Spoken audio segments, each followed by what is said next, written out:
I'm Alec, my name's Bobby. And first things first, I want to thank God for everything. I'm absolutely clean by God's grace and God's mercy, and but for the grace of God, I'm pretty excited about the whole darn thing. You know, it's a big deal. I woke up today without a bag of dope to get out of the bed. Top that off, I woke up in Thailand. You know, I'm from USA, New Jersey. And I want to share a quick story. I was talking to CJ and I said, CJ, how long you clean now? And he said, I have 37 years next week, correct?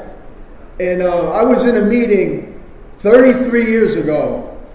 And that gentleman over there was celebrating 4 years. And he had a long, all the way leather coat. He had dark hair and a ponytail. And I really usually don't curse, but I said, look at this Steven Seagal looking motherfucker. You know, and I had never met anybody who was clean 4 years in NA. You know, there was people that were clean, but he was like an NA guy with 4 years. And I was so impressed by that. And if you would have ever told me 33 years ago that we would be in Thailand in a meeting sharing on More Revealed, I would have told you were definitely smoking crack. It's probably not going to happen. You know, I didn't even have a passport for most of my adult life. I left the country of the United States when I was in my 20s. This is my second time leaving at 57 years old. You know, I got a passport during COVID and then everything shut down. I'm just grateful to be clean. You know, Narcotics Anonymous, this is from More Be Revealed chapter, has one promise. Freedom from active addiction, the solution that eluded us for so long, will be set free from our self-made prisons. And I'm here to tell you today that I am self-free. I'm set free from the prison. I don't live the way I used to live. I don't talk to people the way I used to talk to people. I don't act the way I used to act. I didn't get clean till I was 43 years old. I'm 57 now. It was a long, painful process when I first came to meetings in the 80s to finally get here and stay here, put the white flag up, say I surrender, I can't do it no more. I'm one of those hard-headed addicts. You know, I have a high tolerance for pain.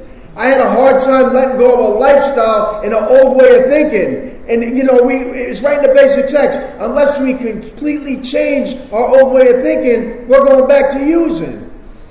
So I would come to meetings and I would attempt to get clean, and I would get periods of abstinence, but I didn't have periods of freedom, because when I would come to a meeting, I brought me in the meeting with me, without steps.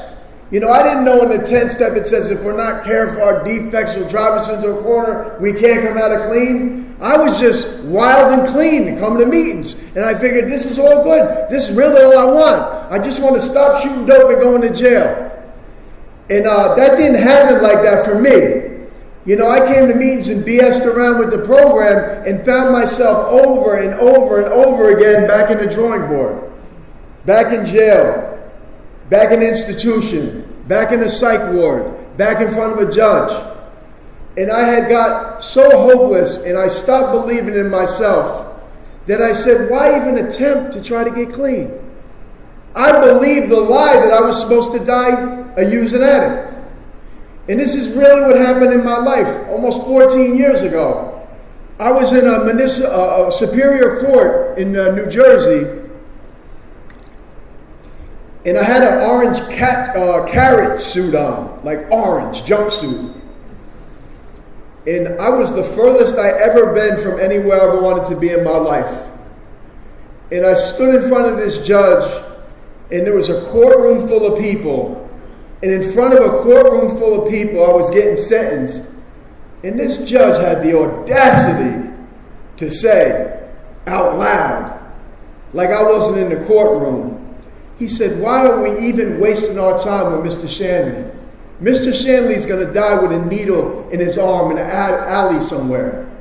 And I'm getting sentenced. I'm like, you know, he's just sitting up there. And I'm like, damn, it's a little harsh, Your Honor. You know, I was just like, wow. And I was so high at sentencing that the judge wouldn't sentence me. And they sent me back to my cell. And I was in the cell with like 5 other gentlemen in a 2-man cell. And I'm dope sick. I'm miserable. Everybody else is in there is miserable. Everybody else is sick. I know I'm probably not the only person who's ever been in a two-man cell with more than two men, but that's what happened. And I was in this cell and I said, this is crazy, man. I can't believe I'm in this predicament again. And I said to myself, if I get an opportunity to hang myself, I'm going to end this nightmare in this jail cell right now. And one by one guy made bail, one guy went to medical, one guy went to population, and it was me, myself, my disease, and the judge's voice telling me that why are we wasting our time with Mr. Shanley? He's going to die with a needle in his arm in a back alley somewhere. And this made sense to me. I said, I'm going to show the judge. I'm going to show him. I'm going to die right in the jail cell. You know, and I tied a sheet around my neck, and I tied my hands up, and I was dangling from a top belt in 4B pod in Union County Jail in Elizabeth, New Jersey. And I looked in this mirror that wasn't really a mirror. It was like a piece of plastic that looked like a mirror. And I looked in this fake mirror that was a piece of plastic, and I looked into it, and I seen somebody that I didn't recognize anymore. I had no teeth. I had 4 bottom teeth. I had black under my eyes. I was all scruffy, and my hair was growing on the sides. I was just like tore up from the floor up. I was miserable. I hated myself. I was lonely. I wanted to die. And I looked at myself in the mirror, and not only did I start crying, I started weeping. Like uncontrollably weeping. And I started leaking out of every orifice in my body that something could leak out of. And I remember hitting my knees on that jail cell floor. It was a battleship gray cement floor. And I made the most honest prayer of my life. I said, God, please help me. God, please help me. And after the 3rd time, I got up and I started crying. And then I started doing the plea bargain agreement with God.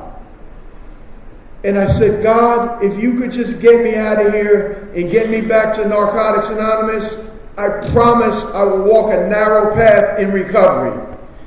And that happened almost 14 years ago that I stood in front of that judge and I sat in that jail cell, and they eventually let me out a few months later, and I have then not been back to jail. I have not been reincarcerated. I have not broke the law. I did not do anything that I always did to get me back to that jail sentence. I came here, I went to a facility, they sent me to Narcotics Anonymous. I asked that guy in the front row, Jimmy, will you sponsor me? He said he'll sponsor me under one condition, that I make a commitment to him to work all 12 steps. And I'm telling you, my self-esteem was so low at that point, if he would have said, you got to come over to my house on Sunday and cut the grass, I would have said, yeah, no problem. If he would have said, wash the car, I would have probably said, you want me to wax it while I'm here? You know, I lived in I got out, I found an apartment. It was 1.1 miles from my sponsor's house. And I lived in this little beat-up, raggedy second-floor apartment. And in order to use the bathroom, I had to run across the hallway. So I'd have like a towel, and I would jet across the hallway to use this bathroom. But what I did was I continued and I got back to meetings. And I started to work the program like my life depended on it, because I believed my life depended on it. And my life took off and went in a direction it's never been before.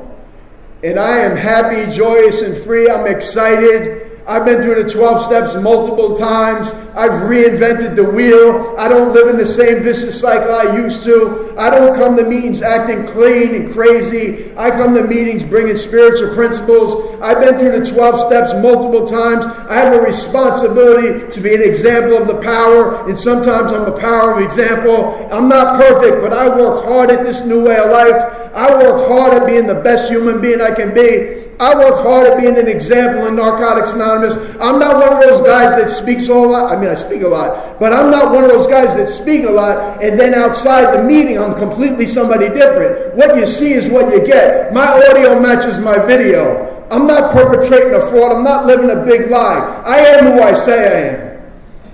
I'm a rough, tough, crying cream puff. Call me L7 because I'm a big square. Through working the 12 steps, I've become the guy that I used to make fun of. I'm the guy that goes to work every day. I'm the guy that's respected. I'm the guy who has a job. I started at the bottom. I started at $8 an hour. Rhonda was talking about, I didn't work for like 20 years. I didn't have a driver's license for 20 years. I thought you only needed a driver's license in case you weren't planning on getting pulled over. I'm telling you the way of thinking I come from. I said, as long as you got a good inspection sticker on the window of the car, you don't need all that other stuff. And I would come to meetings and I would see other people that were recovering. I believe there's a spirit or an energy that can be felt in our meetings. Sometimes, the basic text says, sometimes that's the newcomer's first experience with a power greater than himself. I came to meetings struggling, suffering, using, miserable, wanting to die, but I would come to the meeting because I believed in you. I didn't think my sponsor was full of it. I didn't think CJ was lying about his clean time. I didn't think Joey and Fred were lying. I believed they were clean. I just didn't believe I could get clean and stay clean.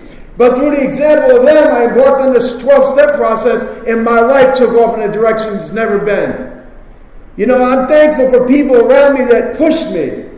You know, I was like driving in the car, and the guy said to me one time, yo, what's up with your credit score? I said, what are you all in my business about credit score? He said, why don't you get a driver's license? Somebody else said, why don't you get your teeth fixed? I said, damn, everybody got all these suggestions. Why don't you just leave me be and let me be who I am? And then I would leave you guys and I would think about what you told me. And I would say, wow, man, I'm buying in, man. I want all the benefits this program has to offer. I want to be free. I want to be able to look another human being in the eye and be grateful for who I am. I started at a job at the bottom, and I had to start somewhere. Somebody gave me a shot. A guy got me a job at this facility, and 90 days later, I became his boss. He spoke up for me. He said, I think he's a good dude. He's going to work out good. 14 years later, I'm at the same job. And I have a whole bunch of keys to a facility where like CEOs and people of higher positions call me up when they forget their keys to unopen their office. I said, man, if these people knew who has the keys to their office, and check this out, they know my story. People at my job know my story. They know I'm here. Check this out. I'm getting paid to be in Thailand by a job that I go to every day. I'm not even losing no money to be here. I just wanted to stop using. I said if I could just stop shooting dope, my life would be so much better. But the 12 steps have transformed my life to where I don't even recognize my life anymore. I've been given blessing after blessing after gift after gift. Sometimes I feel like I'm bragging. But if I am bragging, I'm bragging about what God has done in my life and what the program of Narcotics Anonymous has done in my life. I love God and I love Narcotics Anonymous. I love Narcotics Anonymous and I love God. And if loving either of those things are wrong, I don't want to be right. I believe I have a responsibility as a 12-step member to stay visible and available. I sponsor a lot of men. I sponsor a lot of difficult men. I sponsor a lot of guys like me that suffer and struggle and are hard-headed. And I'm the one that God plucked because I'm equipped to be patient with people that other people aren't patient with.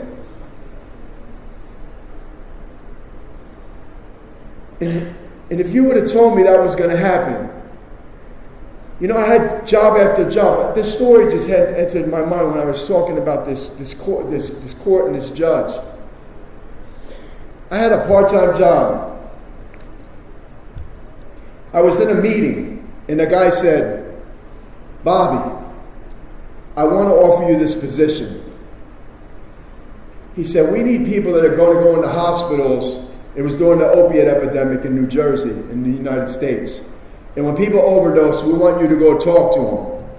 And I said, why I don't got to do all that. I'm an NA guy. I'm on the front lines. I got a home group. I'm an H&I guy. And the guy said to me, he said, Bobby, if you don't take this job, they're probably going to give it to somebody else, and he's not going to be as good as you. And I believed him. I didn't believe he was blowing smoke. I believed he meant it. And I got this call one night, and this young man had overdosed. And I went into this hospital to meet with this young man. and he was all shackled to the bed. He had handcuffs on his arms and his ankles, and he was handcuffed to the bed. And I walk in the hospital, and there's a bunch of law enforcement officers by the young man's bed. And they said to me, "Bobby, can you help him?" I said, I'll try. I could probably get him some resources. And I spent the whole night with the guy. I put him in a car and I got him to services. And I don't know if he ever stayed clean, but I know the officers were shaking my hand. They released the young man. They took his cuffs off and they said, "We're going to release him into your custody." And I got him to get somewhere to get some help. I don't know if he ever made a meeting or not, but I can tell you this much. I walked out of that hospital and I leaned against the wall, and this is a true story. And right across the street was the jail where that judge told me that. And I was looking at the courthouse window, and I said, "That judge counted me out, but the people in Narcotics Anonymous counted me in." He might have a high-paying job and have a bunch of education. He may have a lot of juice in his community, but you guys have given me some juice too. And I've been able to help and put them in position to do for some people what they weren't able to do. So sometimes I say that to say that God will scrape the bottom of the barrel to carry the message. God will scrape and send you to Thailand maybe sometimes to carry this message. And in closing, I want to tell you that if you're new, if you're old, if you're an old-timer, a sometime, or in-betweener, our message is hope, and our promise is freedom. Our message is that an addict, any addict, can stop using drugs, lose the desire to use, and find a new way to live. And I'm here to tell you that I drove thousands and thousands on 2 planes, 16, 18 hours to come here to let the addict that I let know in New Jersey and Thailand the same thing, that you don't never, ever got to use again. If you're here and you're clean, today could be the first day of the rest of your life. Thank you for letting me share.